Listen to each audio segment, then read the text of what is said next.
For Cross Question tonight are Nick Thomas-Symonds, Labour MP for Torfaen and Shadow International Trade Secretary, John Stevens, the political editor of the Daily Mirror, and Joanne Nadler, political commentator and author. We are also going to be joined soon, we hope, by Kit Malthouse, the Conservative MP for North West Hampshire, who was, of course, Education Secretary in the short-lived Liz Truss government. Get your questions coming in, 0345 60 60 973. What would you like to ask the panel? You can text 84850 or tweet us at LBC.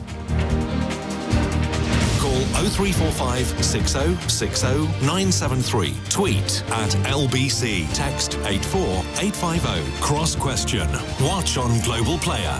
This is LBC. Right, we are going to start with a question from Mark in Kilburn, and it is about what we've been talking about so far on the show.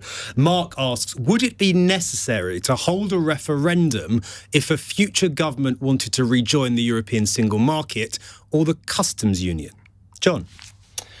I think if you look at what's happening in Scotland at the moment, we've got the position where the government is saying to Nicola Sturgeon that we can't have another referendum on Scottish independence. And she's saying, well, if you won't let me have an election, then if the SNP does best at the general election, then that is a de facto referendum and then we'll leave. And the response to that from everyone I've spoken to on the non-SNP side has said that wouldn't be acceptable. That shouldn't be the case, that you would need another referendum. And I think the same goes for the Brexit debate. I know there are some people out there who are totally gutted still that we left the EU. But I think most people have moved on. I don't think there is much appetite from many people to go back into those rows all over again.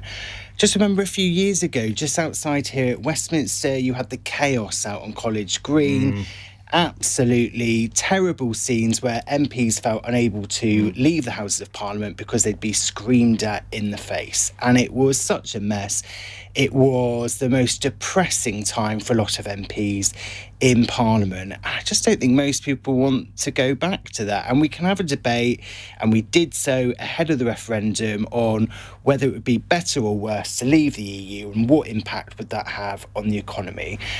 But I think, to be truthful, the one thing and who knows what the answer is on that one, you still hear now people making both cases and saying the sums would be this, the sums would be that. But I think the one thing we can be certain of is that if people voted for something to happen and then they got told, you got it wrong, you're too stupid, we're going to do something else, I think that would be permanently damaging for this country. There's that middle ground, isn't there? We had a few months ago Tobias Ellwood, senior Tory MP, then we had it briefed that Number 10 were looking at a closer relationship with you. That sparked a pretty furious backlash. Today it's Andy Street's turn to be the Tory politician saying, look, guys, we need to have a rethink. Do you think it's inevitable, John? Is the direction of travel that we are heading for a closer relationship with Europe, even under a Tory government? Well, I think there's clearly some problems in the current deal and how it's working, and I'm sure you will see those ironed out. But I don't think there is an appetite from many Tory voters or Tory MPs to do that. I mean, ask Nick what he thinks, but I certainly don't think there is an appetite from many Labour voters or Labour MPs. They know what happened in 2019. The Tories promised to get Brexit done, and Labour got absolutely thumped at the general election. They did, and yet I did a phone in here on LBC yesterday asking what people thought of Keir Starmer's shift towards being a bit more Brexity than he was when he ran for leader, Nick. And a few Labour voters rang in and said, Labour should be the party of Remain. I back Keir Starmer in the leadership contest. He's effectively betrayed me. He has been on quite a journey on Brexit, hasn't he? Well, I think that in the leadership election, Keir Starmer obviously set out his position, and he set out about defending freedom of movement as we left the EU, but we have now left. That is the fact. And it is not now, in my view, in my judgment, in the national interest to reopen this debate around the customs union and around the single market. But that debate hasn't been closed. That debate is ongoing. We have businesses saying we need closer alignment with the EU because we're struggling economically. Well, firstly, I speak to businesses on a regular basis, and what businesses say to me they need more than anything is certainty. Now, it is certainly true, however, that there are holes we need to fix in the trade and cooperation agreement that's been negotiated.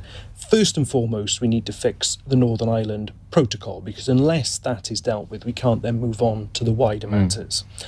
We need a new peace, or if you like, a new agreement with regard, we call it a veterinary agreement, an SPS agreement, to allow animals, agri-food products, plant-based products to move more freely. Where services are concerned, we need to see mutual recognition of professional qualifications. We also, in my view, this is in the interests of the EU and the UK, to have a new security pact. So absolutely, we need to be fixing that trade and cooperation agreement, but it isn't in the national interest to reopen the wider debate. Why is it not in the national interest, in your view, to rejoin the single market or look to do so? When we voted to leave, nobody said we will leave the single market or the customs union. Why is it not in the national interest to at least look at whether that might work for us now? So I think it would cause huge division, instability, and indeed uncertainty. Yet more years would be taken up with this debate. I don't think that's in the national interest. I think a pragmatic approach to the trade and cooperation agreement is by far the preferable way forward. Joanne, where are you on this? The questioner asked a very technical question. Would it be necessary to have a referendum if a future government wanted to go into the single market? And the answer is absolutely, it would be necessary. I don't agree with you, Ben, that the issue of the single market and leaving it wasn't made perfectly explicit during the Brexit campaign. It absolutely was. How? We had senior Brexiteers saying they wanted to stay in the single market. There were some that did, but I think at the core of the main argument in favour of it was the idea of regaining sovereignty. And you can't have sovereignty if you have that amount of regulatory alignment which the single market demands. So I think on the very technical answer to your questioner is yes, absolutely. I find myself amazingly very much in agreement with what Nick and John have said here. But I don't think the question was necessarily, although perhaps leading towards whether we should be having this debate, it was really about the methodology, should that happen. And there would be no legitimacy to that decision if it wasn't put back to the British people. The idea of it having to be put back to the British people is quite horrendous for all the reasons that we've said, but it would have to be. Do you think, can you see that happening in the next few years, in the coming years, that there would be some sort of poll on not rejoining completely, but some sort of halfway house like the single market? Look, I mean, I think there are always going to be people that will be arguing for some sort of measure of realigning in one way, shape or form. But I think the answer to that really depends on how successful things turn out in terms of the economy in the longer run. And we'll just have to see. But it's interesting, obviously, that Nick and his party have now decided to really, distance themselves from a lot of what they've been saying in previous years, and that is both the right thing to do philosophically, but also pragmatically from their point of view. And I think if they were to win the next election and not be pushing for this, then the calls for it will have to come from outside government. They're not going to come from a Conservative Party if they're in opposition. John, just before we move on, do you buy what Keir Starmer's saying, or is it all just political posturing? This is a man who, as we were hearing, campaigned 3 years ago promising to bring back freedom of movement, now says there's a red line for him when it comes to the EU. Well, I think we have to be slightly careful with what exactly did Keir Starmer promise. The pledge was to, I can't remember the exact wording, but was maintain freedom of movement as we leave the EU. Bring back was also it's not on the quote. But we're now 3 years on. I mean, I think this is something that Rishi Sunak has used to attack Keir Starmer, but Rishi Sunak doesn't seem to be able to keep any of the pledges he made just a few months ago. And so things have moved on. People have moved on, and I think that Keir Starmer can see that most people in the country don't want to open up this can of worms again. Q 0345 6060 973, the number to call to have your say on this. If you want to put a question to our panel, text me 84850, tweet at LBC. Let's go to Ulf in Hamburg. Ulf, good evening. What's your question? Good evening. My question would be, if you actually seek a closer relationship with the EU, what would you have to offer to make it worth the EU's while to re-enter into negotiations? It was quite onerous the last time. So do you think, Ulf, that they actually wouldn't want us back, even if we did want to re-enter? As a member, I consider it highly unlikely. And it depends on the trouble it would mean. If you just accept all the conditions and rejoin the single market, yeah, maybe. But you will make demands, and that will take years of negotiations. Why bother? I mean, you keep saying you're the biggest trading partner of the EU, but you only represent 6% of our trade. So if we lose 1/6 of that, it's 1%. If we regain 1/2 of that, it's 0.5% of our trade. So is it really worth the trouble? Ulf, thank you. Joanne, on the question of what the UK could offer the EU, if we are going to make this relationship work, both sides need to be willing to do that. And what have you made of the UK's behaviour, response over the last 6 years? Over the last 6 years, well, obviously a great deal has changed, not least our constitutional arrangement with regards to Europe, and that's why we're having this discussion. But again, just to hone in on what the caller is getting at, I think that, one of the reasons that many of us felt strongly that we were better off outside the EU is that the direction of travel within the EU of the member states was to closer alignment. And which was something that we didn't want for Britain, but we didn't feel we had the right to tell those member states that it wasn't for them. So again, answering his question in a rather technical way, I can see that it probably, it would not be to the advantage of those countries that want to move ever closer and have something like a United States of Europe, to have Britain back in again, creating problems, quite frankly. But, I mean, in terms of what Britain can bring to the EU, I mean, let's not be modest about the degree of influence and soft power that Britain still has. We've only have to look, even, with the sort of tumultuous domestic politics that we've had over the last couple of years. Nevertheless, Britain has led the way in many respects in terms of bringing together the coalition with regards to Ukraine. We were out there in front with developing the vaccine, whatever one thinks of that. I mean, there are many ways that the way that we have our science and tech sector. I mean, Nick can talk to this because of his brief. I mean, there are many ways in which Britain can contribute to the EU and be a helpful friend and partner without actually having to submerge our government within the European Union.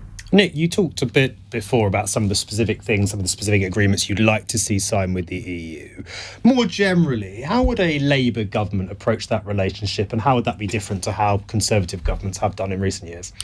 Well, we would approach it in the spirit of partnership. And just to give an example, I think your caller has called in from Hamburg. I had a very productive breakfast meeting only in recent weeks with German businesses that have a footprint here in the UK. And yes, as Joanne says, there's huge respect for UK innovation, science and technology. But also there was a real agreement that what we don't need to do is to continue to erect unnecessary trade barriers. Nobody wants to see that. So there's that common interest. But in addition to that, there is a real commonality of interest on security, both in terms of tackling organised crime right across Europe, but also in terms of the European unity on issues like tackling climate change, tackling global poverty, and indeed standing up to Putin after the illegal invasion of Ukraine.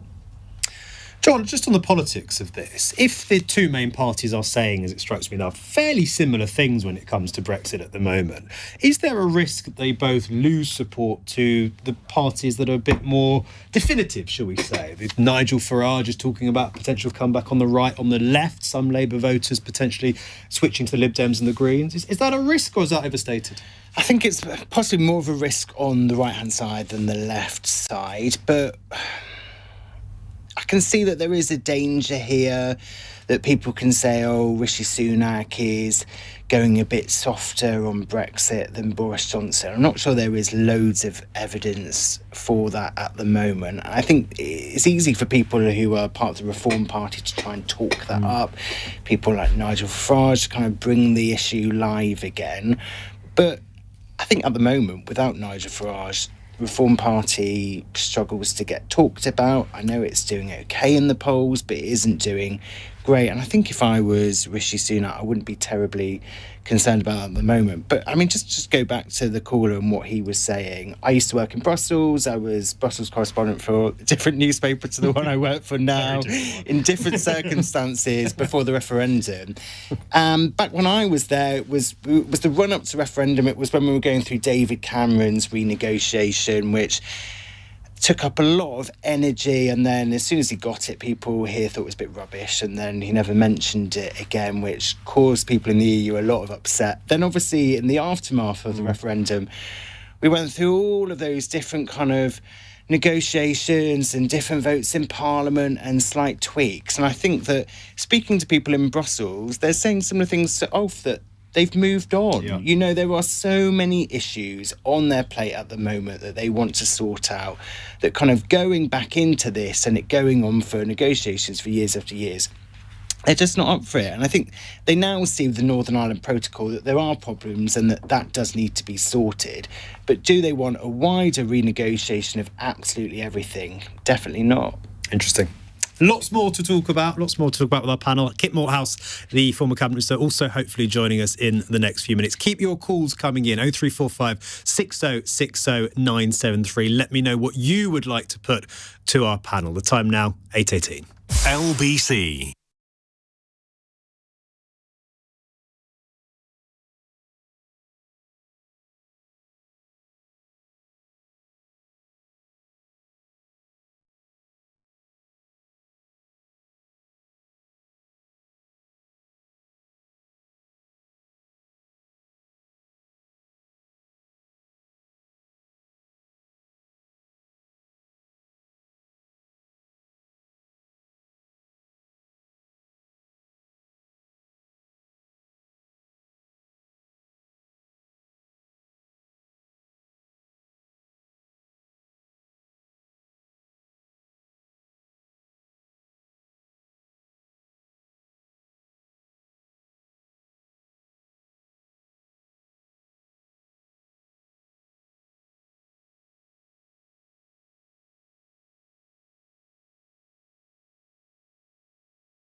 Leading Britain's conversation. Cross question. Tweet at LBC.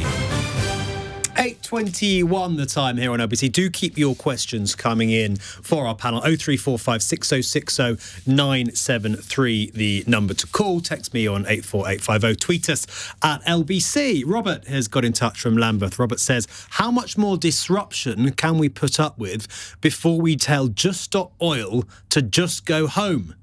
Nick, talk today of Rishi Sunak urging police to take a tougher approach. Is that something you'd support? We just think that this is not working, I'm afraid. Of course, we are very passionate about tackling climate change. That's why we put forward a climate investment pledge of £28 billion each and every year in the next Parliament. But the problem is we are here discussing the tactics. We're discussing the disruption. It is not achieving the purpose of promoting the debate on climate. And I really do fear it's becoming completely counterproductive, and it's putting people off who otherwise would be listening to the substance of this debate rather than actually the methods that are being used. What needs to be done differently by the politicians, the government, by the police? Well, I can remember, when I was in the Shadow Home Affairs brief talking to the police about this. I do think that it's wrong to start making criticisms of police making operational decisions. I think they have to make operational decisions in the particular circumstances, taking into account the danger that's prevented. However, I do think that there are also powers that are available to the police, and I think the police are perfectly entitled to take action to stop this disruption. Do you think they're not making enough use of the powers they do have at the moment? I'm not going to start criticising... Seem to be what you're saying. No, I'm not going to criticise police for the decisions they have to make on the front line, because they often have to make decisions in very, very difficult circumstances. Sure, but you can say whether you think they've got them right or wrong. Clearly, well, there are so many different situations. I think it would be unfair to do that. However, the powers are available, and it's for the police to use them appropriately. Do you think the powers that they have are sufficient? There were talk last week in PMQs. One Tory MP wants them to be effectively as prescribed organisation, Just Stop Oil. No, I think that was just rhetoric from the Tory backbenchers. I think this is about having pragmatic powers that are available. There are a set of powers that are available to the police now, and of course we give our police full support in using them. Joanne? I'm fascinated by Nick's answer, because I feel as if you're being slightly ambivalent about whether you think the police have got the right powers or not. Now, I realise that social media can be very misleading, but there do seem to be a lot of pictures of the police sort of effectively mollycoddling some of these protesters. In fact, I'm going to stop myself. I don't think we should call them protesters. They're not really protesting. They are disrupting. These are not legitimate protests in any sense of the word. This is a sort of performative and hysterical kind of cult that seems to have sucked in a lot of, I think, vulnerable young people in some senses. And I think you only have to look really at the comparison between what these people are doing in a country where they have every legitimate way of being involved in politics and making their case, compared with the absolute bravery of what we're seeing at the moment in Iran and in China, where people live in authoritarian states and are literally risking their lives and those of their families to come out and protest against true tyranny. And quite frankly, I don't think, the people that are disrupting the roads in and around London and the rest of the country and threatening to throw themselves off gantries and all the rest of it, really deserve to be seen in a comparison as legitimate protesters at all. I take your point, Joan, but what we're seeing in China and Iran, doesn't that emphasise the importance of the right to free protest? You say it's not protesting, it's disrupting, but protests are often disrupting. No, absolutely. But these people do have the right to free protest. They can protest freely without disruption. But all sorts of protests are disruption. What they don't want is they don't accept that the majority of people don't agree with them, and therefore they're not interested in having the kind of protests that we saw. We see in London all the time. I'm not trying to make this London-centric. The streets of London are often closed to allow marches against the Iraq War, against Black Lives Matter. Exactly, and people can make their plans around them. They are policed. They're done in coordination with the emergency services, so that people can go about their business, and they're not actually stopping people in their tracks. This is a kind of cult that's trying to undermine capitalism. The roads have to be closed so that people can march through central London. They are by nature disruptive. Make alternative plans, and I think that's absolutely right. The right to protest is absolutely vital. So it's not the disruption that's your issue, it's the lack of prior notice, it's the lack of warning that Just Stop Oil don't give people. It's just the purely performative nature of it. Of course, as you say, a legitimate protest can be disruptive, but we work round it.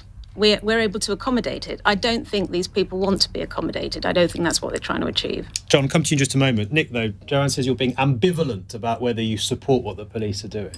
I don't think so. I'm very supportive of frontline police officers. The point that I was making is that I don't like it when politicians sat here in the safety of a studio suddenly start criticising frontline officers in very difficult situations for the decisions that they make, and that's the point I was making. No, but the ambivalence, if you don't mind, was over whether or not the police had the right measures available then to them. And if you're suggesting that they do, but they're not taking them, that's where I wasn't quite clear what you were trying to say. No, I think the framework that exists does contain the powers that are necessary, but of course if the police made different arguments about additional powers, you would always listen to that. But I think the framework is there, the framework is clear, and we back the police to use it. John, what do you think? I would just question whether these protests are being effective in getting what they want. It's only a couple of months ago we were talking about Insulate Britain. They had a good idea that people's homes weren't properly insulated, and one of the ways that we could help people who were struggling with the cost of living crisis, one of the ways we could help them is by making sure their homes were better insulated. It would mean that their electricity and gas bills could go down, also environmentally friendly, all very sensible things. But I think the government wasn't willing to listen to them, wasn't willing to do what they wanted, because else it would look like they were giving in to blackmail. And as much as it was a sensible argument, they were ignored by the government because of the tactics they were using. And I think we're seeing a repeat of that again. Is the Tory party, who run our country at the moment, going to suddenly change how they operate because people are shutting down motorways? No, it's not. They're just going to take firmer and firmer action against the people protesting, and the people who are suffering the consequences of what they're doing. We all know it is people who are low paid, who are self-employed, who are paid by the hour, who are unable to get to their jobs. And I just think it's slightly unfortunate that every time these protesters get interviewed on radio interviews, they all seem to be rather la-di-da, posh public school kids who can afford to go and sit in a road all day rather than working, and the people who suffer are the people who are working hard. Isn't there an argument that, John, that despite all the disruption, despite all the frustration, the anger, they have succeeded in getting people talking about the issue as well? They've got it on the agenda in a way that it wasn't before. Since the Extinction Rebellion protest, climate change has shot up the political agenda. But what mention have we had in the last 5 minutes when we've been talking about this, about any of the issues of climate change and what you do about coal power or kind of targets around the world? Or we haven't talked about that at all. We've just talked about people on roads. You know, that takes up all the conversation, and the real issues they want to get talked about don't get talked about at all. OK. Another text question here from Jenny in Manchester. Jenny asks, could the anti-COVID restriction protests in China threaten Xi Jinping's rule? I don't know if we've got any China experts on the panel. Who wants to have a crack at that one? Nick, what do you make of what we've seen in China? Well, it's extraordinarily worrying. We've seen a BBC journalist, it seems, arrested and indeed assaulted. So never has it been more important to defend freedom of press all around the world. First of all, that was particularly shocking. But secondly, it isn't just about these protests, extraordinarily brave though the protesters are. It is about the whole attitude of the Chinese regime to freedom of expression. And we should be speaking through all the diplomatic channels that we have to make absolutely clear our views on this to that regime. Joanne, presumably you agree with that. On the wider issue, though, some criticism of Rishi Sunak from his own party this week for not taking a tough enough stance when it comes to China. Where are you on the wider issue? Well, I mean, the Prime Minister's giving a speech this evening, isn't he, under the guise of, pragmatic, trenchant pragmatism or something, robust pragmatism, particularly with regards to China. And I do wonder exactly what that phrase means. It seems a little bit a contradiction in terms in some ways. I mean, I regret that he is not taking the same sort of bullish stance regarding China that Liz Truss offered to do, whilst also accepting that, you know, the leader of any Western nation has to assess carefully how it deals with China. However, this does seem to be a moment. It seems to be an opportunity for the West to stand up and really make a statement of support for the protesters. I somehow doubt that. I fear that we're not going to have the self-belief to do that because our economies are so intertwined with China. That said, the Chinese economy is not growing as fast as some of the other democracies, the Pan-Asian democracies, which we would be much better off making trade with. But the other issue that looms, it seems to me, is exactly what the role of China is in terms of its geopolitical negotiations with regards to Ukraine-Russia, which I also think limits our capacity to stand up. But I wish we would. It's true, John, isn't it? It's a pretty difficult moment for Rishi Sunak to be standing up, effectively arguing for a more pragmatic approach to China, just days after, as in fact, they've arrested BBC journalists and cracking down on peaceful protesters. Yeah, and it's another issue where Rishi Sunak has flip-flopped all over the place. During the leadership contest in the summer, he said that China was our number one threat, had these big graphics out on his Twitter feed saying that it's promising that he was going to face down China. As soon as he got into number 10 and went off to his first proper world summit, the G20 in Bali, he got accused by his backbenchers of totally softening his position. He wanted to meet Xi. He seemed to have completely changed his tune. I think in his speech tonight, we hear that he's going to harden up his language again. That, yeah, I do think it does look particularly awkward for him. And I think that's why he's veering all over the road with his kind of stance on China. Lots more to come in just a moment. We're going to be talking about Labour's new policy on private schools. Talking about that more at 9 o'clock, but I'll put that to the panel too in just a moment. First at the time, 8:32. Let's get the latest news headlines from Charlotte Morgan. Police have shot a man inside a property in Somerset as part of an investigation into a possible firearms offence. The man in his 30s is said to be in a critical but stable condition after they were called to Wick St Lawrence earlier. Despite growing unrest, officials in China say they're sticking with their zero-COVID policy. There have been more protests across the country, with people unhappy about things like quarantines and snap lockdowns. And National Grid says it won't need a scheme aimed at preventing blackouts tomorrow after all. It had warned the plan, which pays households who cut their peak time power usage, may be brought in because of problems with supplies from France.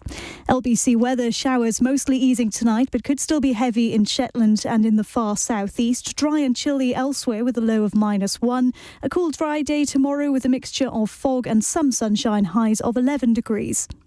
This is LBC.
Cross Question on LBC. Call 0345 6060 973.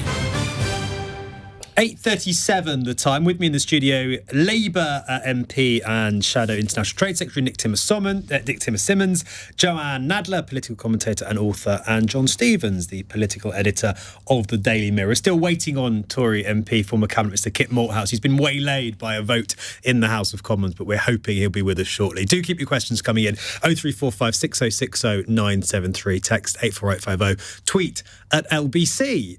Sandra in London has texted. Keir Starmer says he would still remove the charitable status of private schools and the tax breaks that come with that to find funding for state schools. How would the panel improve funding for state schools? Nick, this raises, I think, £1.6 billion.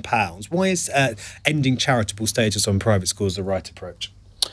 Well, firstly, the money would fund 6,500 teachers. It would fund mental health counselling for and give access to that counselling for all pupils in state schools, which is around about 93% of the cohort. Let me just explain why I do think this is a sensible and fair approach. I went to a local state school in the constituency I now represent. I was then lucky enough to go to Oxford University, where I was subsequently a lecturer, and I taught students from a range of backgrounds, from the independent sector, from grammar schools, and indeed from non-selective state schools. But what I found was that there were people who went to the school I did who had just as much talent as those independently educated students that I taught who didn't have the same opportunities. Those who go and are educated in our independent sector, those who are lucky enough to have rich parents who can allow that, they are very, very lucky. But all we are trying to do here is to equalise it a bit, to equalise those life chances. And by saying that the charitable status ends, by putting VAT on those private school fees, it just gives us some money to make that situation more equal for those people that I saw who, frankly, didn't have the same opportunity. It might make it slightly more equal, Nick. I agree with you on that. But ultimately, if you want to really make it equal, you would phase out or abolish private schools completely. If you're worried about inequalities in the education system, shouldn't that be Labour's position? Well, I think what you have to do is you have to balance up here different things. You don't want to go around our school system destroying good schools, nor do you want to take away the ability, and some parents do this, who want to pay for their children to be educated. But what we're saying is, if you are having the ability to do that, if you are having the ability to have all the advantages that come with a private school education, dominance of the most powerful jobs in society, you're likely to earn far more money. All we're asking in that situation is that VAT is paid, so you have that money you can then invest on the 93% that don't go to those schools. But do you have an issue with the principle that someone can, to use your phrase, buy dominance in professions, buy that advantage if they've got the money to do it? Isn't the other Labour Party, shouldn't that be the focus? Because the world is as it is, and I don't think it is in the national interest, I've said, to go around destroying good schools, but it is in the national interest to have equality of opportunity right across society. And what this very modest proposal does is to just provide a sum of money where we could improve the lot of pupils in state schools, whilst the freedom for people to send their children privately is still there. How can you have equality of opportunity if people can buy a better education that others can't afford? Well, what you can do is seek to equalise it as a government as much as you possibly can, and that's exactly what a Labour government would do. We've talked about this proposal. We have another proposal, for example, on school breakfast clubs, where we would be funding from ending the non-dom tax status. But that focus of improving education for the 93% is absolutely where Labour's focus is. Joanne, what do you make of where Labour has ended up on this? I think it's a complete mishmash, quite frankly. I think it's a really, really ill thought out piece of policy, which is virtue signalling, which is Keir Starmer throwing some red meat to his party because there's so little, in many ways, between the two main parties on some of the bigger issues. And so he's grasping around trying to find something to give Labour a bit of distinctive policy. And it's this, and it's the House of Lords. the old songs that the Labour left like. I mean, bottom line is this going to actually achieve any of the things that Nick wants it to? I think that's highly doubtful. But a bigger question is, are those the sort of things that we want to achieve anyway? Surely the point is that if there is excellence in the independent sector, rather than stamping on it and squashing it and restricting it only to people who are very wealthy, what you want to do is examine what makes those schools good and transfer that approach into the state sector where appropriate. So this is not about levelling up in any sense whatsoever. This is really about reducing aspiration. And the thing is that those big name schools that everybody associates with public schools, they will survive this because they'll have a lot of money in the coffers. It's those smaller independent schools that have sprung up throughout the country that are doing specific roles in areas where they're not actually charging huge amounts of money, that appeal to aspirational lower middle class parents. Those are the ones that are really going to suffer as a result of this move, and I think it's completely counterproductive. Virtue signalling, Nick, and hit a tax on aspiration, would you say? Absolutely not. And public school fees and private school fees have increased in recent years, and it hasn't had the impact that's been suggested. What there is a very effective lobbying group here, the Independent Schools Council. They can get front pages in the tabloids. They can get the Chancellor of the Exchequer quoting their statistics without even any criticism of them.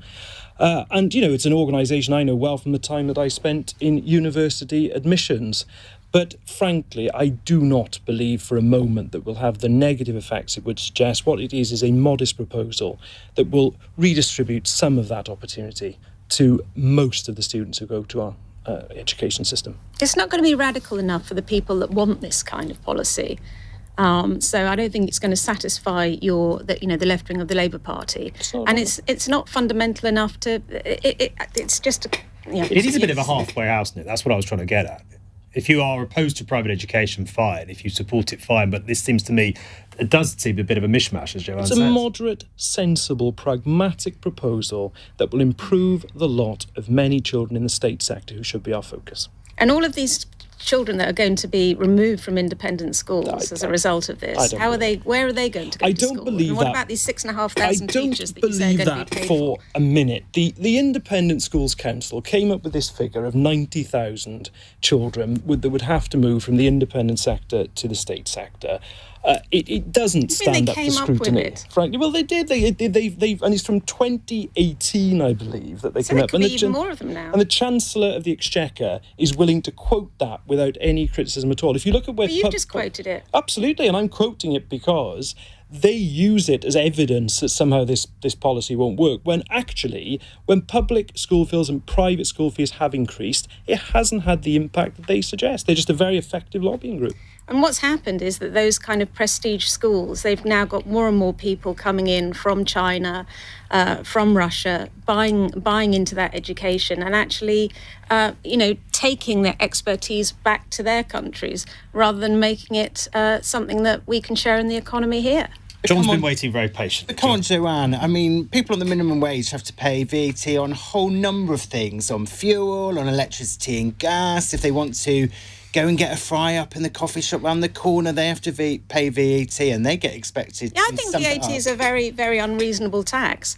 I mean, it is a regressive tax, and perhaps we should be slashing VAT. That's a different discussion. But if some of the poorest families in our country are expected to pay it on the basic items that they are buying, then well-off families who are lucky enough to be able to afford these private school fees can surely pay it on that as well. You're falling into a cliche here. There are lots of parents who aspire to do the best for their children, and perhaps they don't want expensive foreign holidays or expensive cars or whatever.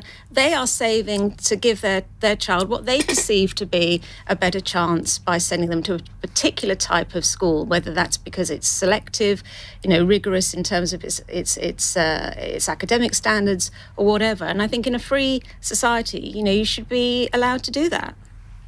But in a free society, there's all sorts of things that you have to pay tax on, and you just deal with it. We're still in a free But I think society. I think it's really important that the pressure is put on independent schools to live up to their charitable status, so that they should do more work in the community. They should offer more bursaries. A lot of them spend a huge amount of money on building theatres and swimming pools and all sorts of glossy kind of equipment, which seems to me to be slightly missing the point. If that's what you're buying into, then I can quite understand why people standing back would say, well, quite frankly, that's a luxury, perhaps it should be taxed. But I'm talking about the quality of teaching, the approach to the curriculum, how rigorous they are in terms of their entry criteria, that kind of thing. And that should be open to as many people as possible. I absolutely agree with you. But you do that through living up to the standards required by charitable status. But they're not going to live up to those expectations if there isn't a threat that if they don't, that there will be some sort of punishment. That's the whole way that you persuade them to actually do that. Nick, very briefly.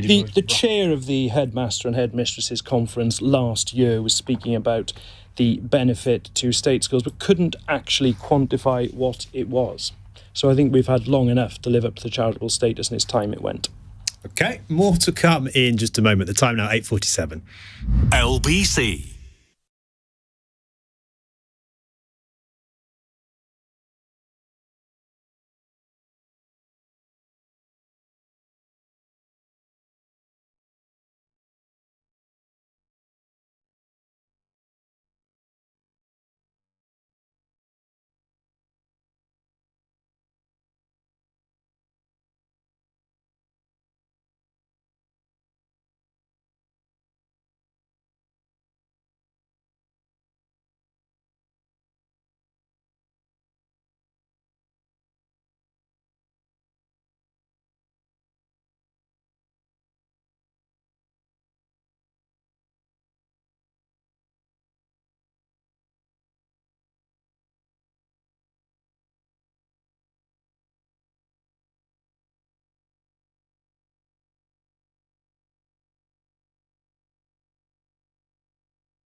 Cross Question on LBC. Lots of text coming in about Labour's policy on private schools, which is great because, as it happens, we are talking about that from 9 o'clock. So if you've got a view on that, 0345 6060 973, the number to call. The panel don't agree. Wonder what you make of it. For now, though, let's get back to your questions for our panel. Political commentator Joanne, Nick Thomas-Symonds from Labour, and John Stevens, the political editor of the Daily Mirror. Ali has texted from Poplar asking the panel, 2 men and 2 teenage boys have been murdered in London since Saturday alone. Is our capital becoming lawless? John? I think that a lot of people in London do have worries about the levels of crime, and I think, those murders of those two 16-year-old boys is not far from where I live in South East London. You do just think that is absolutely appalling that children so young are being dragged into what we presume must be some sort of gang violence. I think that is worrying, and I think... No, I don't think we're in a lawless society. Lawless society. Clearly, we're not in a lawless society. I think that most people follow the law. People aren't getting kind of stabbed and shot on every street corner. But I think it's clearly happening too much. And I think there's questions for politicians on all sides about that. And are we investing the right amount of resources in policing? And this isn't the thing that's causing it. I'm not going to exaggerate it. But just going back to one of our earlier topics on Just Stop Oil, when you see the huge numbers of police officers, you see it out around the corner from here when you have vans after van after van of police officers having to come out and deal with people gluing themselves in the road or whatever they're doing. I'm not saying if that stopped you'd be able to solve crime in London. I'm completely realistic about that. But I do think it does put extra pressure on police. And I think that we all know people in London who have been burgled or have been involved in some sort of hate crime. They've tried to get the police involved and you just can't get people to deal with it. And I think it is very frustrating for them when they see the police having to go out en masse just to keep our roads open. Joanne? I mean, what a horrific weekend we've just lived through in London. And I know it's not just London. There's been some terrible things in Manchester as well. And I'm sure we don't even hear about things that are happening all over the country. I agree with John, though. I think we've got to be careful not to lapse into the idea that we're living in a lawless country, and actually an arrest has already been made in the case of the murder of these two poor teenage boys. Nevertheless, I feel as though something is awry in London. There really is a sense that Sadiq Khan has presided over an increase in violent crime during his period as mayor, and he doesn't seem to have got a grip on it. He is the Police and Crime Commissioner, and we hear all sorts of curious statements from him about the menopause and tampons and all sorts of sort of virtue signalling things, and yet he hasn't got a grip on what absolutely should be his key role as mayor of London. There are, a lot of complex reasons as to why this kind of crime happens. I'm not holding him personally responsible for all of that, but he should be accountable for the performance of the Metropolitan Police, and it hasn't been good enough in this area. What's he done specifically that you think he shouldn't have done on this, Joanne? I mean, a lot of people say it's Sadiq Khan's fault, but what specifically would you like to have done? Well, it's not so much what he's done. I think it's what he hasn't done, and it's a pity. It's a pity that we didn't have Kit Malthouse here this evening, because of course when he was working with Boris Johnson as his on the Police and Crime Commission in London, we were living through a kind of similar period in terms of a spike, particularly in knife crime. And they were able, through a number of concerted efforts, presumably changing the nature of neighbourhood policing to a certain extent, to get something of a control over it. I mean, I'm not suggesting for 1 minute that it's a straightforward thing. It absolutely is not.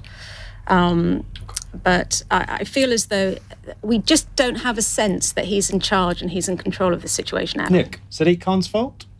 Because violent crime is up in every single police force area of England and Wales. It isn't just an exclusively London problem.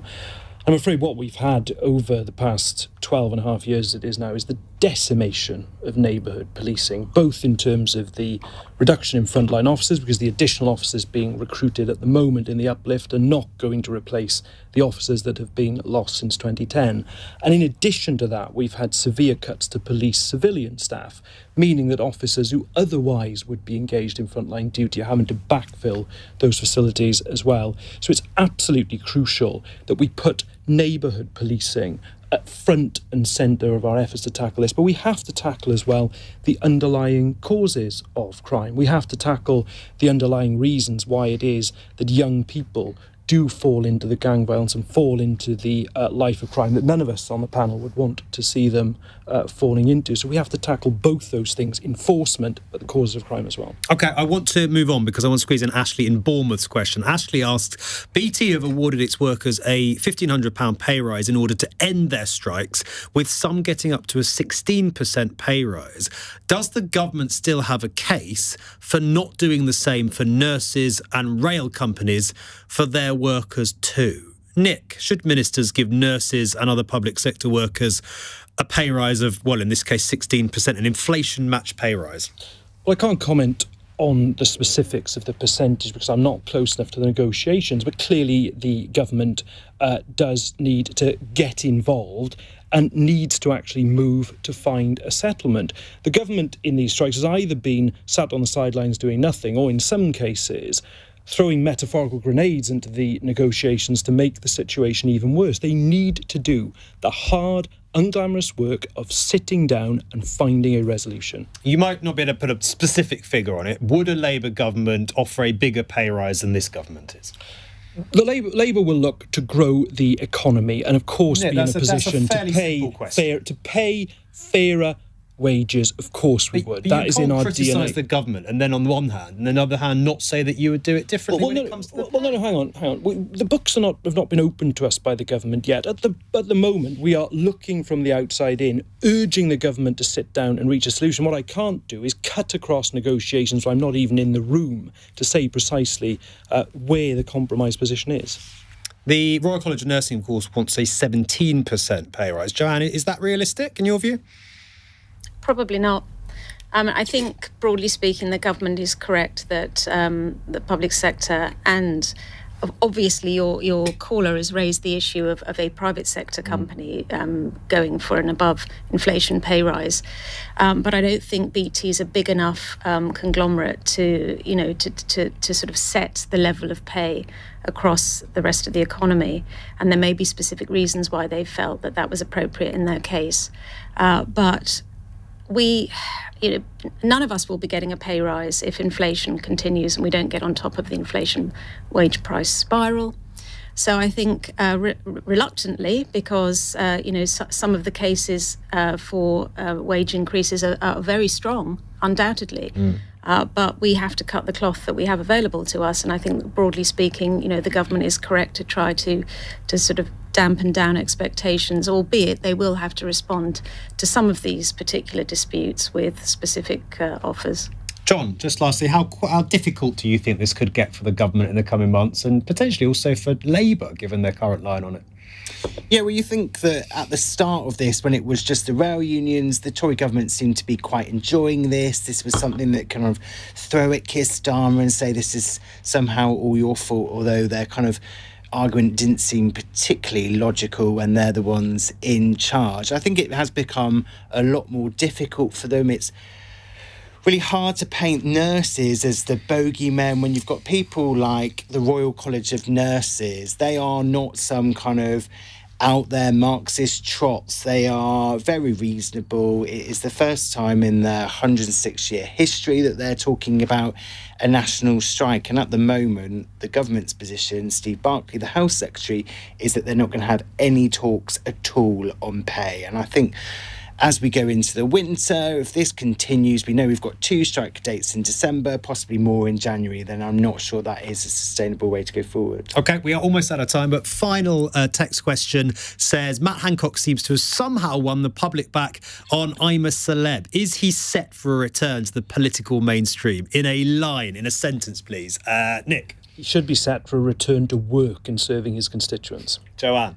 Please God, no. No.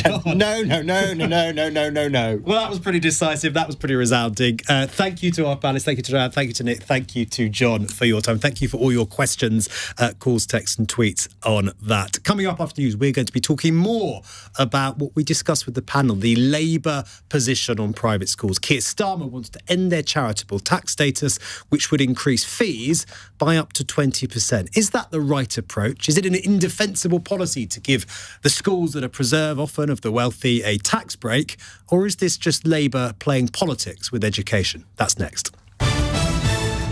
On your radio, on Global Player, And Play LBC. leading Britain's conversation. This is LBC. From Global's newsroom at 9 o'clock. A man has been shot by police in a village in Somerset. LBC's Heather Cartwright has more. Police went to the house in Wick St Lawrence investigating possible firearm offences. It was then that a man in his 30s who was inside the property was shot by officers. They gave him first aid before he was taken to Southmead